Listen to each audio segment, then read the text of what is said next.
गांधी और गोलवलकर यानी कांग्रेस और आरएसएस के बीच देश के बंटवारे को लेकर गंभीर विवाद था। आरएसएस चाहता था कि देश का बंटवारा न हो, तो कांग्रेस पार्टी इसे वक्त की जरूरत बता रही थी। आरएसएस चाहता था कि मोहम्मद अली जिन्ना की हर मांग को ठुकरा दिया जाए, तो कांग्रेस बीच का रास्ता निकालने की कोशिश कर रही थी। यानी एक तरफ आरएसएस का अखंड भारत का सपना था, तो दूसरी तरफ कांग्रेस का मध्यम मार्ग। टेली सीरीज के इस एपिसोड में देखिए विवाद, एन अनफिनिश्ड स्टोरी।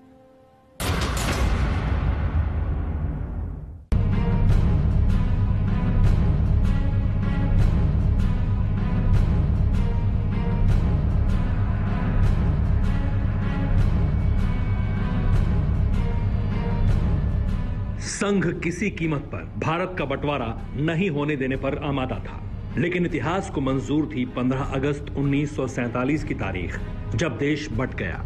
देश के बंटवारे से नाराज नौजवानों की टोली के नाथूराम गोडसे ने राष्ट्रपिता महात्मा गांधी का सीना गोलियों से छलनी कर दिया। शुरुआती जांच में गोली हत्याकांड में शामिल मराठी युवकों के रिश्ते आरएसएस से जुड़े मिले, तो पूरी नेहरू सरकार ने आरएसएस पर हल्ला बोल दिया। नागपुर समेत देश भर में आरएसएस के कार्यालयों पर उग्र प्रदर्शनों का सिलसिला शुरू हुआ, तो आरएसएस के सर संघचालक गुरुजी गोलवलकर समेत बड़ी संख्या में आरएसएस के कार्यकर्ता, प्रचारक महात्मा गांधी की हत्या के बाद गोलवलकर समेत संघ के बड़े नेता जेल में डाल दिए गए। संघ पर अस्तित्व का संकट था, क्योंकि महात्मा गांधी की हत्या से जुड़ी कोई भी सफाई सुनने के लिए तैयार नहीं था।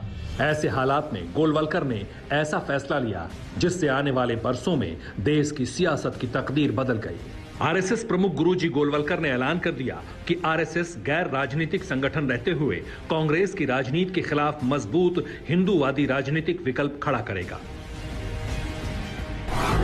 महात्मा गांधी हत्याकांड में जेल से रिहा होने के बाद गोलवलकर कांग्रेस की राजनीति के खिलाफ हिंदूवादी राजनीतिक विकल्प देने की पहल शुरू कर चुके थे। इस बीच पंडित नेहरू के मंत्रिमंडल में कैबिनेट मंत्री डॉक्टर श्यामा प्रसाद मुखर्जी ने शरणार्थी हिंदुओं के साथ बुरे बर्ताव पर कैबिनेट से इस्तीफा देने का ऐलान किया।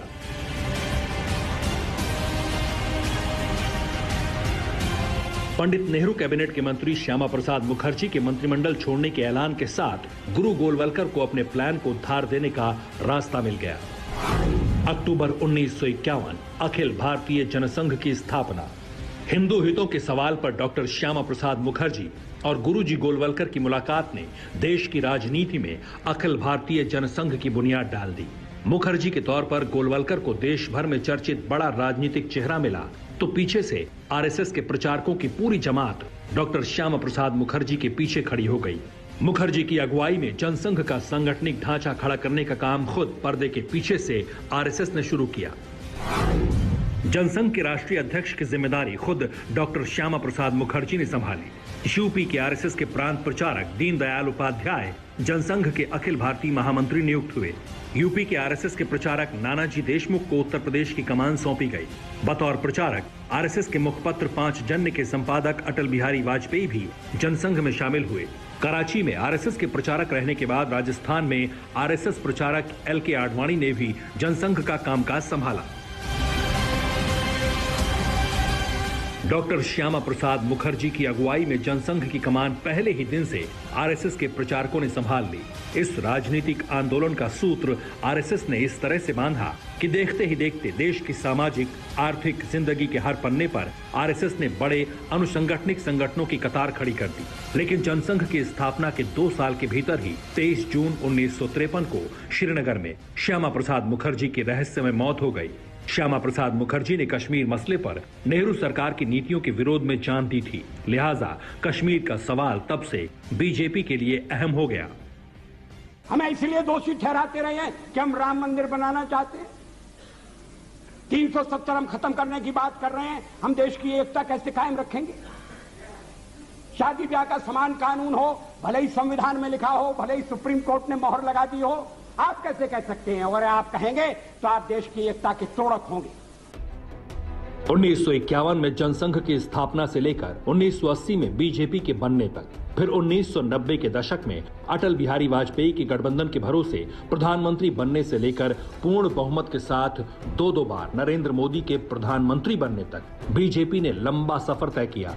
पूर्ण बहुमत वाली मोदी सरकार ने कश्मीर से अनुच्छेद 370 हटाकर संघ के सपनों को सच कर दिया। जम्मू कश्मीर और लद्दाख के हमारे भाई बहन अनेक अधिकारों से वंचित थे, जो उनके विकास में बड़ी बाधा थी, वो हम सबके प्रयासों से अब दूर हो गई है। जो सपना सरदार वल्लभ भाई पटेल का था, बाबा साहब आंबेडकर का था, डॉक्टर श्यामा प्रसाद मुखर्जी का था, अटल जी और करोड़ों देशभक्तों का था, वो सपना अब पूरा हुआ है। चूंकि कश्मीर पाकिस्तान की दुखती रग है, कश्मीर के सवाल पर भारत से 3 सीधे युद्ध और 2 छद्म युद्ध कर चुका पाकिस्तान धारा 370 के अंत के साथ तिलमिलाया हुआ है। यही कारण है कि इमरान खान को जब भी मौका मिलता है वो संघ को कोसने लगते हैं। कश्मीर में, मकबूजा कश्मीर में उसकी नजर उठाने से इन्होंने आजाद कश्मीर में एक्शन लेना है। इसके लिए मैं नरेंद्र मोदी को यहां से आज पैगाम देता हूं कि आप एक्शन लें। आपकी ईंट का जवाब पत्थर से दिया जाएगा। नरेंद्र मोदी सरकार के दौर में सिर्फ कश्मीर से धारा 370 ही खत्म नहीं हुई, बल्कि अयोध्या में हिंदुओं के राम मंदिर का सपना भी सच हो गया। बस इन फैसलों ने इमरान खान और पाकिस्तान को मुस्लिम कार्ड खेलने का मौका दे दिया और आरएसएस को कोसने का बहाना।